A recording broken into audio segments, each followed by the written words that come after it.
السلام علیکم ورحمۃ اللہ وبرکاتہ۔ بسم اللہ الرحمن الرحیم۔ ناظرین، آج ہم جس حوالہ سے گفتگو کرنے جا رہے ہیں، یہ ویڈیو بڑی اہم ہے، یہ گفتگو بڑی اہم ہے۔ آیا کہ کوئی عیسائی یا کوئی بھی ان کو ہم اپنے یعنی کہ اللہ کے گھر کے اندر آنے کی دعوت دے سکتے ہیں؟ تو اسی حوالہ سے ہم ڈاکٹر طاہر القادری حافظہ اللہ تعالیٰ کی ویڈیو دکھانے جا رہے ہیں۔ انہوں نے مسیح برادری کو مسجد کے اندر آنے کی اجازت کیوں دی، تو اسی حوالہ سے ہم گفتگو سنیں گے۔ تو پھر آپ کو نبی پاک صلی اللہ علیہ وسلم کے فرامین کے مطابق بھی ہم آپ کو گفتگو سنائیں گے۔ تو آگے ناظرین پہلے ویڈیو دیکھتے غیر ہیں۔ مسلموں کے لیے تھا، یہود کے لیے، مسیحیوں کے لیے وہ رویہ سراپا رحمت پر، شفقت پر، اکرام پر اور موڈریشن پر، بیلنس پر، مرسی پر اور بڑی تکریم پر مبنی تھا، تکریم انسانیت کے اصول پر۔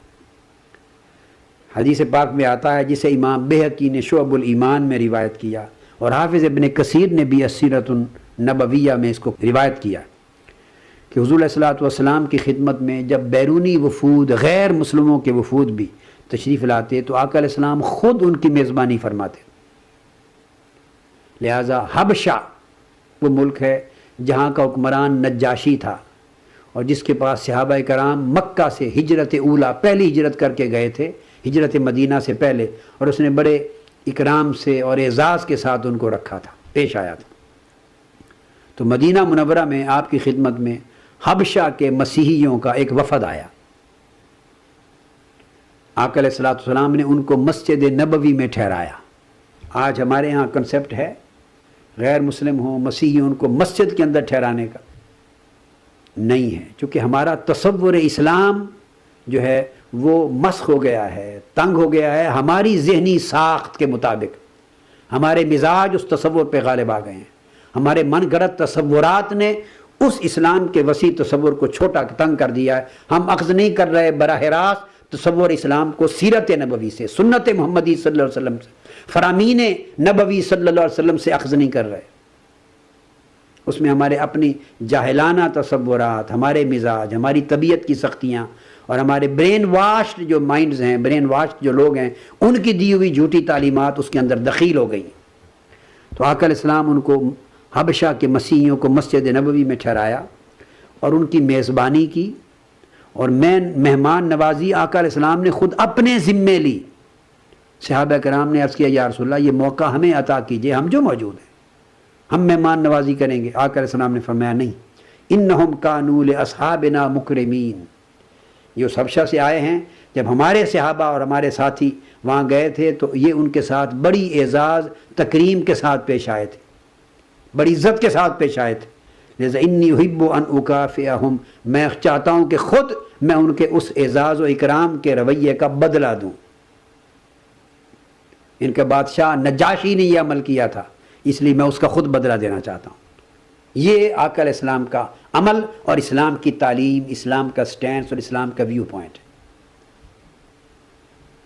اسی طرح نجران سے مسیحیوں کا ایک وفد آتا ہے، نجران سے 14 رکنی وفد مسیحی لوگوں کا آقا علیہ السلام کی بارگاہ میں گفتگو کے لیے آتا ہے، مدینہ طیبہ۔ آپ نے انہیں بھی مسجد نبوی میں ٹھہرایا۔ یہ ایک واقعہ نہیں، کئی واقعات ہیں، آقا علیہ السلام کی پالیسی ہے، مسجد نبوی میں ٹھہرایا۔ اور پھر ان کی اپنی عبادت کا وقت آ گیا۔ انہوں نے صحابہ کرام سے پوچھا، ہم اپنی عبادت کرنا چاہتے ہیں، وہ کہاں کریں؟ صحابہ کرام نے حضور علیہ الصلوۃ والسلام سے دریافت کیا۔ آقا علیہ السلام نے فرمایا، انہیں کہو اپنے مذہب کے مطابق ہماری مسجد نبوی میں ہی انہیں اپنی مذہبی رسوم کے مطابق عبادت کرنے کی اجازت ہے۔ مسجد نبوی میں اپنی نماز پڑھی، عبادت کی، مگر رخ کعبۃ اللہ کی طرف نہیں کیا، اپنے مذہب کے مطابق سوئے مشرق رخ کر کے اپنی نماز ادا کی۔ اسے امام ابن سعد نے الطبقات الکبریٰ میں بیان کیا ہے، اسے امام ابن القیم نے زاد المعاد میں بیان کیا ہے، اسے امام قرطبی نے الجامع لاحکام القرآن میں بیان کیا ہے۔ طبقات ابن سعد جلد اول صفحہ 357، قرطبی الجامع لاحکام القرآن جلد چہارم صفحہ 4، امام ابن القیم کی زاد المعاد جلد 3 صفحہ 629، جو نسخے ہمارے پاس۔ اب اندازہ کیجئے آقا علیہ الصلوۃ والسلام تو اس قدر موڈریشن کا، بیلنس کا، وسعت کا مظاہرہ فرمائیں، تو یہی تصور دین کا ہے۔ مجھے اچھی طرح یاد ہے کہ ہمارے مسیحی بھائی پاکستان سے ان کے مختلف ڈاکٹر اینڈریو فرانسس ملتان کے جو بشپ ہیں ان بشپ وہ آئے، ان کے ساتھ اور کچھ بشپس آئے، کچھ ان کے پاسٹرز آئے، کچھ فادرز آئے، کچھ ان کے مذہبی سماجی سوشل رہنما آئے، کوئی پولیٹیکل لیڈرز آئے. ایک بہت بڑا وفد تھا اپنا ایک روزہ افطار کرنے کے لیے، اپنے مذہب کے مطابق ایک روزہ افطار کرنے کے لیے منہاج القرآن میں آئے. ہم نے ان کے کھانے کا اہتمام کیا، روزہ افطار کیا. تو ڈاکٹر اینڈریو فرانسس نے مجھے کہا، جو بشپ ہیں ملتان کے، کیتھولک بشپ، انہوں نے کہا، اور نمائندہ سمجھے جاتے ہیں پوپ آف روم کے، کہ ہم نے نماز پڑھنی ہے اپنے مذہب کے مطابق. ہمارا اس وقت ٹائم ہو گیا تو ہم کہاں پڑھیں؟ میں نے کہا ہمارے رسول پیغمبر آخر الزماں صلی اللہ علیہ وسلم کی سنت ہے، آؤ مسجد میں اپنے مذہب کے مطابق نماز ادا کرو. میں ان کو مسجد میں لے گیا، اجازت دی کہ یہاں اپنے مذہب اور اپنے عقیدے کے مطابق اپنی عبادت کرو، نماز پڑھو. یہ تھی سنت رسول صلی اللہ علیہ وسلم جسے اپنایا. مگر ہمیں معلوم ہے بے شمار لوگوں نے اس پہ خدا جانے کیا کیا باتیں کی، بے شمار لوگوں نے. اور اگلے دن میں کمپیوٹر پہ سن رہا تھا کسی مولوی صاحب کا بیان، انہوں نے اسی بات کو کوٹ کرتے ہوئے پتہ نہیں کیا کیا برا بھلا کہا مجھے اور کیا کیا سنائی. مگر افسوس، میں ناراض نہیں ہوتا، اس پہ خفا نہیں ہوں. دعا کرتا ہوں کہ اللہ پاک فہم عطا کرے، دین کی صحیح معرفت عطا کرے، قلب و نظر میں وسعت عطا کرے، اور سیرت محمدی صلی اللہ علیہ وسلم کے مطالعہ کی توفیق عطا کرے. ہماری اندر کی تنگ نظریاں اور تعصبات نے دین کا امیج خراب کر دیا ہے. ہم دین کا کیا تصور اگلی نسلوں کو پیش کر رہے ہیں؟ وہ دین جو انسانیت کا دین ہے، یاد رکھ لیں، وہ ہندوستانیوں کا دین نہیں ہے، وہ پاکستانیوں کا دین نہیں ہے، وہ صرف سعودیوں کا دین نہیں ہے، افغانیوں کا دین نہیں ہے، خطے کا دین نہیں ہے.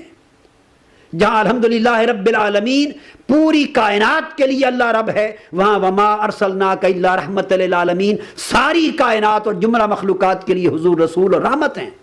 پوری کائنات اور جمیع عوالم اور جمیع مخلوقات کے لیے جو صاحب ہوش اور مکلف ہیں، حضور نذیر، مبشر اور نذیر بنا کے بھیجے گئے ہیں.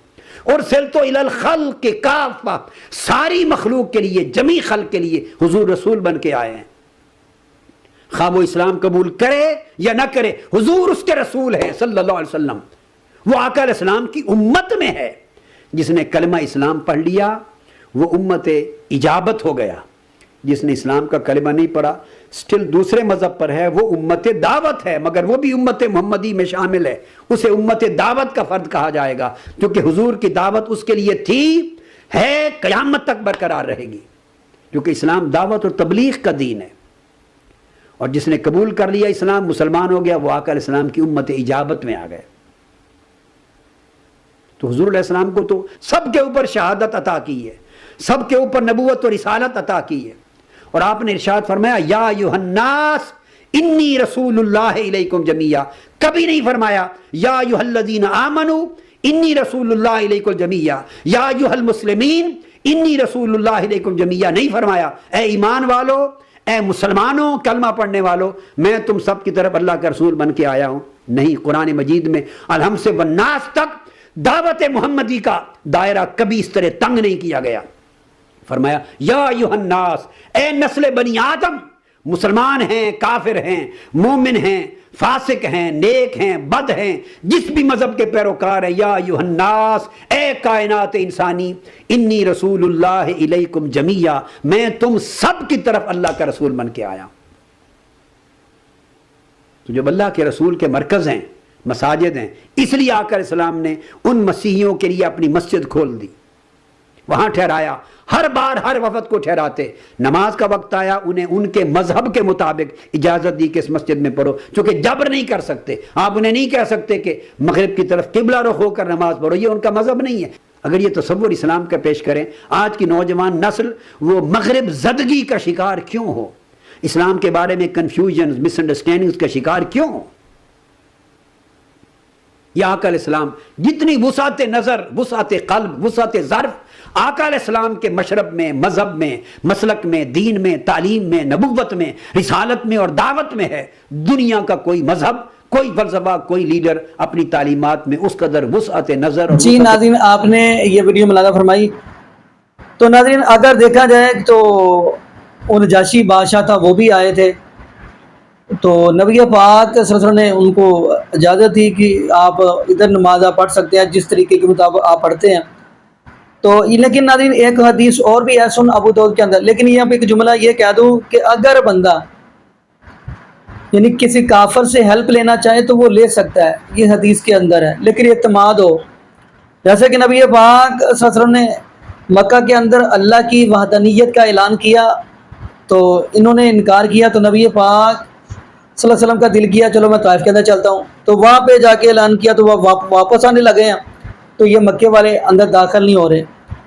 اور ایک بندہ یعنی کافر مطعم بن عدی گزرا ہے، تو یہ جامع ترمذی کے اندر حدیث ہے. مطعم بن عدی جو ہے نبی پاک صلی اللہ علیہ وسلم نے پیغام بھیجا اس کو کہ اسے کہے کہ مجھے مکہ کے اندر دوبارہ آنے کی اجازت دی جائے. اب اس کے اللہ پاک نے اس کو 10-12 بیٹے دیے تھے، انہوں نے اپنے بیٹوں کو بھیجا کہ نبی پاک صلی اللہ علیہ وسلم کو آپ مکہ کے اندر ساتھ لے آئیں، اور اگر کوئی بھی مکہ کا کافر نبی پاک صلی اللہ علیہ وسلم کی طرف بری نظر سے دیکھتا ہے تو آپ ان کی آنکھ نکال دیں. تو یہ ناظرین اس حدیث سے یہ بھی پتہ چلتا ہے کہ ہم ہیلپ لے سکتے ہیں. تو ناظرین یہ حدیث سننے کا مقصد یہ ہے کہ اسلام انسانیت کے حقوق بتلاتا ہے. اگر حدیث صحیح بخاری کے اندر دیکھیں تو نبی پاک کے صحابہ حضرت سہل بن قیس اور نئے ساتھ ایک اور صحابی ہیں، وہ قاسیہ کے مقام پہ کھڑے ہیں تو پاس سے ایک میت گزری ہے، تو یہ دونوں کھڑے ہو گئے ہیں. تو انہوں نے ایک پاس گزرنے والے نے کہا کہ آپ کو نہیں پتہ یہ تو کافر کا جنازہ ہے. تو نبی پاک کے دونوں صحابہ کہنے لگے ہم ایسے نہیں کھڑے ہو گئے، ہمارے پاس بھی دلیل ہے. کہنے لگے نبی پاک کے پاس ایک اسلام کا جو دشمن ہے یعنی یہودی اس کا جنازہ گزرا ہے. تو نبی پاک کھڑے ہو گئے، تو ہم نے پوچھا، ہم نے کہا اللہ کے نبی یہ تو دشمن کا جنازہ ہے. تو نبی پاک نے فرمایا کہ کیا یہ انسان نہیں ہے؟ یعنی پتہ یہ چلا کہ اسلام پوری انسانیت کے حقوق دیتا ہے. تو ناظرین دعا کریں اللہ پاک ہمیں نبی پاک صلی اللہ علیہ وسلم کی شریعت کے مطابق زندگی گزارنے کی توفیق دے، اور یہ بھی دعا کریں اللہ پاک ہمیں 5 وقت کا پکا اور سچا نمازی بنا دے، اور جتنے بھی بے اولاد جوڑے ہیں اس دنیا کے اندر اللہ پاک سب کو نیک نورینہ صحت تندرستی والی ایمان والی لمبی زندگی والی اولاد عطا فرما دے. جزاکم اللہ خیرہ. السلام علیکم ورحمۃ اللہ وبرکاتہ.